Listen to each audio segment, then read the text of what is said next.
Бүгүн 19 майда Жамааттык коопсуздук келишим уюмунун Кобальт 2022 атайын тактикалык машыгуусунун катышуучулары балыкчыга жакын Элебес полигонуна барып машыгуу өтүлүүчү жерди көрүшөт. Ички иштер министрлигинин басма сөз кызматынын маалыматына ылайык, Бишкекте Жамааттык коопсуздук келишим уюмунун машыгууларына даярдык көрүү тууралуу штабдык сүйлөшүүлөр буга чейин башталганын билдирген. Ал эми буга чейин 16-майда Москва шаарында Жамааттык коопсуздук келишим уюмунун 30 жылдыгына арналган жыйын өткөн. Бул уюм 1992-жылы түзүлүп, курамына Армения, Беларусь, Казакстан, Кыргызстан, Орусия жана Тажикстан кирген. Кыргызстандын ички иштер министрлигинин орун басары Октябрь Урманбетов мындай иш-чаралар уюмга мүчө болгон ар бир мамлекетте өтүлүп келерин айтып, башкаруу жана камсыздоо, байланыш органдарынын биргелешип аракеттенүүсүнөн мыкты натыйжа чыгаруу үчүн машыгуу маанилүү экендигин билдирди. Жамааттык коопсуздук келишим уюму дүйнөдөгү тынчтыкка жана туруктуулукка коопсуздук жаратып жаткан көрүнүштөрдүн алдын алат.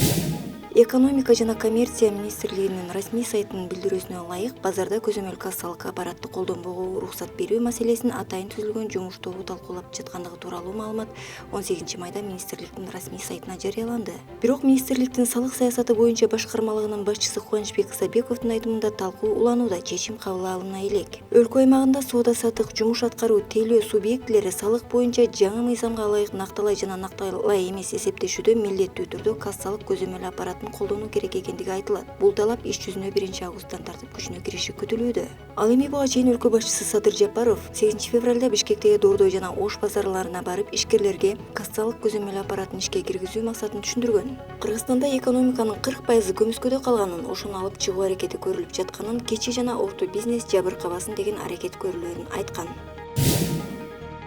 Үй бүлөлүк дарыгерлердин дүйнөлүк күнүнө карата бүгүн 19-майда Бишкекте республикалык конференция өтөт. Бул конференциянын максаты саламаттыкты сактоо системасынын бул тармагында негизги маселелердин жана жетишкендиктерди талкуулоо экендиги айтылды. Ал эми иш-чараны уюштурган тараптар саламаттыкты сактоо министрлиги, Кыргыз мамлекеттик медициналык академиясы, үй бүлөлүк дарыгерлер жана медайымдар топторунун ассоциациясы экендиги белгилүү болду. Мындан тышкары конференциянын алкагында акыл таймашы, түрдүү сынактар, спорттук жөө жарыш уюштурулат. Бул маанай көтөрүүчү иш-чаранын негизги катышуучулары катары медициналык окуу жайларынын студенттери менен ординаторлор өз жигердүүлүктөрүн көрсөтүп беришет.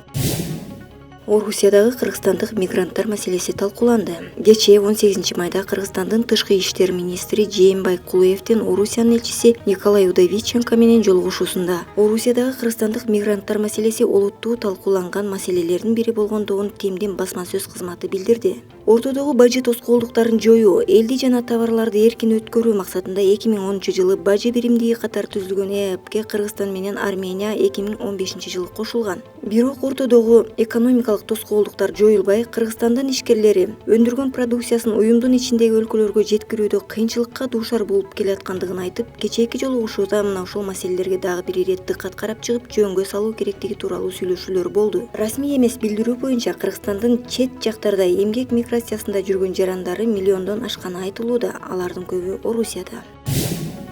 Кыргызстанда окуу жылы качан аяктары белгилүү болду. Билим берүү жана илим министрлигинин басма сөз кызматынын билдирүүсүнө ылайык, 2021-2022 окуу жылы Кыргызстандын бардык жалпы билим берүү уюмдарында 2022 жылдын 8-июнунда аяктайт. Акыркы коңгуроо салтанатына байланыштуу иш-чаралар мектептерде 9-июнда саат 9:00 башталат. Окуу жылы аяктап жаткандыгына байланыштуу Билим берүү жана илим министрлиги республикадагы бардык райондук жана шаардык билим берүү бөлүмдөрүнүн усулдук билим берүү борборлорунун жетекчилери менен 17-майда онлайн жолугушуу өткөрүп, мектептердеги акыркы коңгуроо салтанатынын коопсуз талаптарын тыкыр көзөмөлгө алууну уюштуруу маселелери боюнча маселе каралды. Мектепте жана мектептин аймагында акыркы коңгуроо салтанатын уюштуруу жана өткөрүү учурунда жалпы билим берүү уюмдарынын директорлоруна, окуучуларына коопсуздукту сактоо жана аны камсыз кылуу боюнча атайын иш-чара кабыл алып, ата-энелердин арасында салтанаттуу иш-чаранын соңунда балдардын өмүрү жана ден соолугу үчүн тыкыр көзөмөл уюштуруу милдеттендирилди.